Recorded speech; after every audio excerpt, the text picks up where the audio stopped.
गुरु दक्षिणा। एक बार एक शिष्य ने विनम्रतापूर्वक अपने गुरु जी से पूछा, गुरु जी, कुछ लोग कहते हैं कि जीवन एक संघर्ष है, कुछ अन्य कहते हैं कि जीवन एक खेल है और कुछ जीवन को एक उत्सव की संज्ञा देते हैं, इनमें कौन सही है? गुरु जी ने तत्काल बड़े ही धैर्यपूर्वक उत्तर दिया, पुत्र, जिन्हें गुरु नहीं मिला उनके लिए जीवन एक संघर्ष है, जिन्हें गुरु मिल गया उनका जीवन एक खेल है, और जो लोग गुरु द्वारा बताए गए मार्ग पर चलने लगते हैं, मात्र वे ही जीवन को एक उत्सव का नाम देने का साहस जुटा पाते हैं।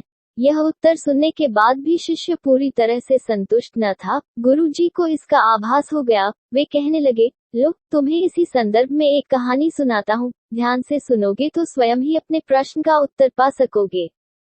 उन्होंने जो कहानी सुनाई वह इस प्रकार थी। एक बार की बात है कि किसी गुरुकुल में 3 शिष्यों ने अपना अध्ययन संपूर्ण करने पर अपने गुरु जी से यह बताने के लिए विनती की कि उन्हें गुरु दक्षिणा में उनसे क्या चाहिए। गुरु जी पहले तो मन मुस्कुराए और फिर बड़े स्नेहपूर्वक कहने लगे, मुझे तुमसे गुरु दक्षिणा में एक थैला भर के सूखी पत्तियां चाहिए, ला सकोगे?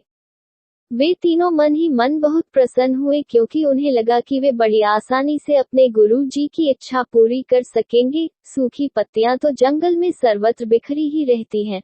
वे उत्साहपूर्वक एक ही स्वर में बोले, जी गुरु जी, जैसी आपकी आज्ञा। अब वे तीनों शिष्य चलते चलते एक समीपस्थ जंगल में पहुंच चुके थे, लेकिन ये देखकर कि वहां पर तो सूखी पत्तियां केवल एक मुट्ठी भर ही थीं, उनके आश्चर्य का ठिकाना न रहा। वे सोच में पड़ गए कि आखिर जंगल से कौन सूखी पत्तियां उठाकर ले गया होगा।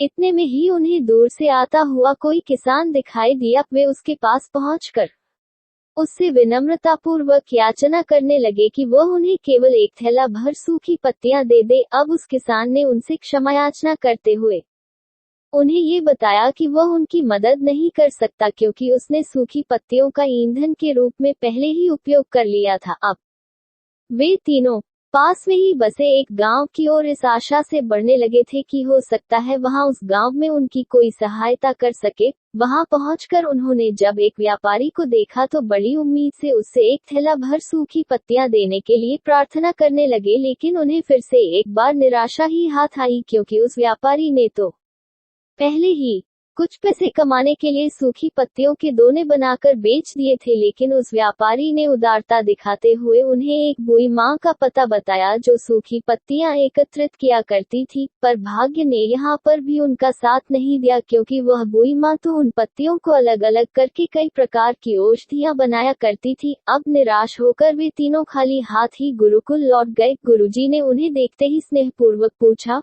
पुत्रो, ले आए गुरु दक्षिणा? तीनों ने सर झुका लिया। गुरुजी द्वारा दोबारा पूछे जाने पर उनमें से एक शिष्य कहने लगा, गुरुदेव, हम आपकी इच्छा पूरी नहीं कर पाए। हमने सोचा था कि सूखी पत्तियां तो जंगल में सर्वत्र बिखरी ही रहती होंगी, लेकिन बड़े ही आश्चर्य की बात है कि लोग उनका भी कितनी तरह से उपयोग करते हैं। गुरुजी फिर पहले ही की तरह मुस्कुराते हुए प्रेम पूर्वक बोले, निराश क्यों होते हो? प्रसन्न हो जाओ, और यही ज्ञान की सूखी पत्तियां भी व्यर्थ नहीं हुआ करती, बल्कि उनके भी अनेक उपयोग हुआ करते हैं। मुझे गुरु दक्षिणा के रूप में दे दो। तीनों शिष्य गुरुजी को प्रणाम करके खुशी खुशी अपने अपने घर की ओर चले गए। वह शिष्य जो गुरुजी की कहानी एकाग्रचित होकर सुन रहा था, अचानक बड़े उत्साह से बोला, गुरुजी, अब मुझे अच्छी तरह से ज्ञात हो गया है कि आप क्या कहना चाहते हैं। आपका संकेत वस्तुतः इसी ओर है, न कि जब सर्वत्र सुलभ सूखी पत्तियां भी निरर्थक या बेकार नहीं होती हैं, तो फिर हम कैसे किसी भी वस्तु या व्यक्ति को छोटा और महत्वहीन मानकर उसका तिरस्कार कर सकते हैं।